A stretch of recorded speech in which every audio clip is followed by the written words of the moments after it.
Assalamualaikum warahmatullahi wabarakatuh.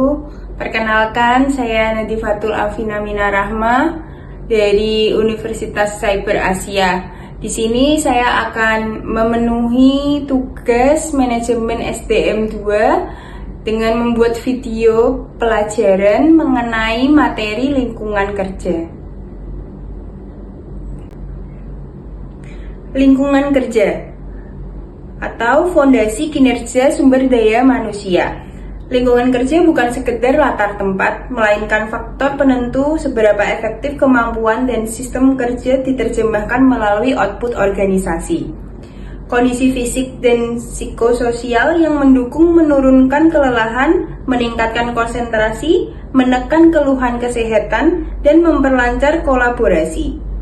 Semua berujung pada perbaikan kinerja. Presentasi ini merangkum komponen mekanisme pengaruh, perbandingan dengan faktor lain, dan rekomendasi praktis. Berikutnya, saya akan membahas mengenai mengapa lingkungan kerja penting dalam manajemen sumber daya manusia. Alasannya, yang pertama, kenyamanan dan ketahanan.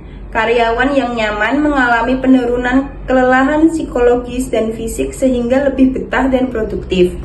Yang kedua, fokus dan kualitas kerja. Lingkungan yang mendukung meningkatkan semangat dan konsentrasi sehingga mengurangi kesalahan operasional. Alasan yang ketiga, kesehatan dan keselamatan. Ruang yang aman dan bersih mengurangi absensi dan downtime akibat kecelakaan atau masalah kesehatan. Keempat, hubungan kerja. Lingkungan yang baik memperbaiki hubungan antar rekan kerja sehingga kolaborasi menjadi lebih lancar. Penelitian umumnya menemukan korelasi positif. Saat lingkungan kerja membaik, kinerja karyawan cenderung meningkat. Berikutnya, saya akan membahas komponen fisik lingkungan kerja. Di sini saya akan membahas apa-apa yang perlu diperhatikan untuk meningkatkan kualitas kerja. Yang pertama, penerangan. Penerangan yang terlalu redup menyebabkan kelelahan dan kesalahan. Penerangan yang terlalu silau juga menyebabkan sakit kepala dan jenuh. Indikator yang perlu diperhatikan, mata perih dan tingkat error meningkat.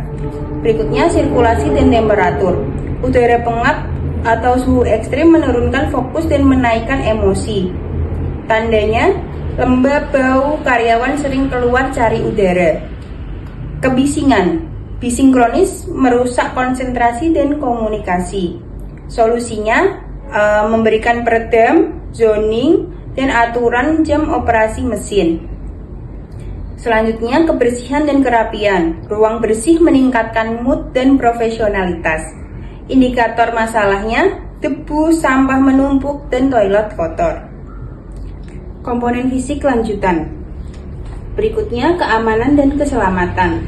Meliputi struktur bangunan, jalur evakuasi, APAR, kabel rapi, lantai anti-slip, APD, dan SOP. Rasa aman menurunkan kecemasan dan meningkatkan fokus kerja jangka panjang. Selanjutnya, tata ruang dan ergonomi. Layout yang baik dan furnitur ergonomis mencegah cedera muskuloskeletal atau nyeri punggung, leher, dan menjaga performa jangka panjang.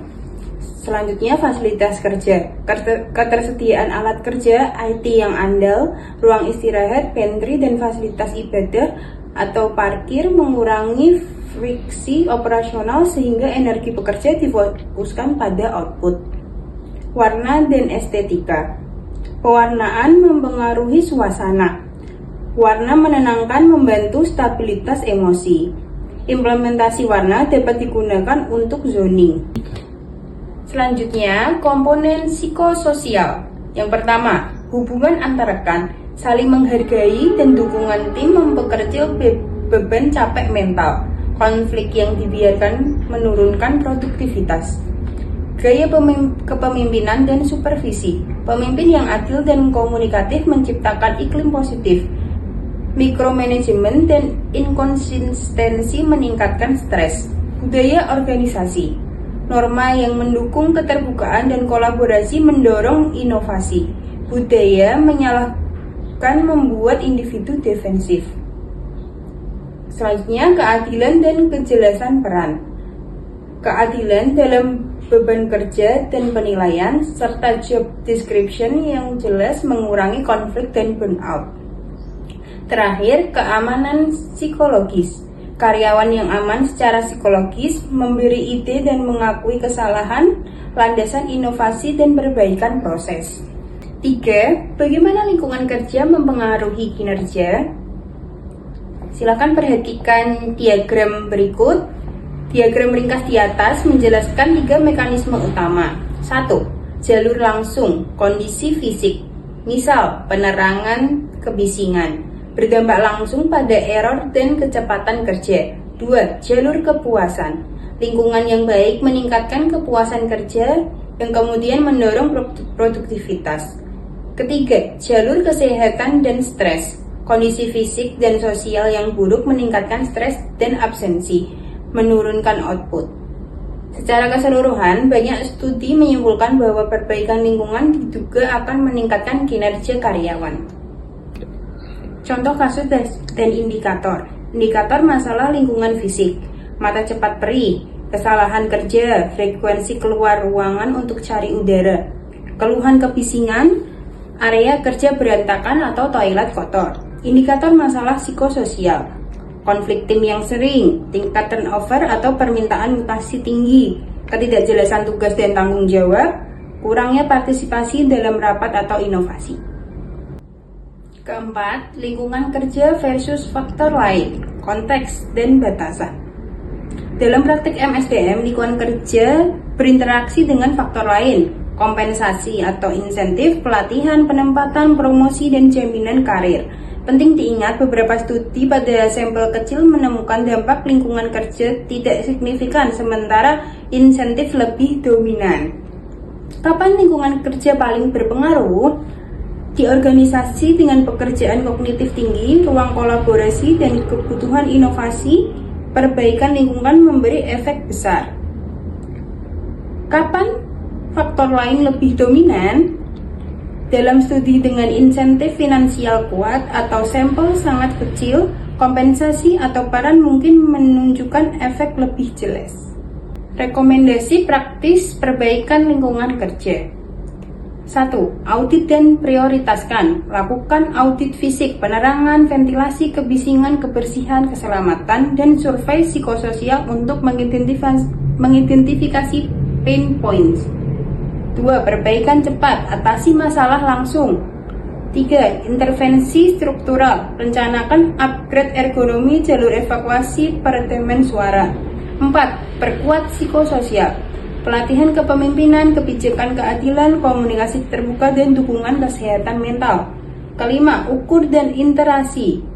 Gunakan KPI, tingkat absensi, error rate, kepuasan kerja, dan turnover untuk mengevaluasi efek dan mengiterasi program. Kesimpulan dan langkah berikutnya. Lingkungan kerja, fisik, dan psikososial adalah variabel krusial dalam MSDM yang mempengaruhi kenyamanan, kesehatan, hubungan kerja, dan pada akhirnya produktivitas. Perbaikan terencana, audit, berikutnya intervensi cepat, intervensi struktural, penguatan psikososial, dan pengukuran dapat menurunkan friksi kerja dan meningkatkan output. Catatan penting, sesuaikan prioritas dengan konteks organisasi dan kombinasi perbaikan lingkungan dengan kebijakan insentif, pelatihan, dan penempatan agar dampak optimal tercapai. Ya, demikian presentasi dari saya mengenai materi lingkungan kerja. Terima kasih sudah mendengarkan. Semoga presentasi ini bermanfaat. Wassalamualaikum warahmatullahi wabarakatuh.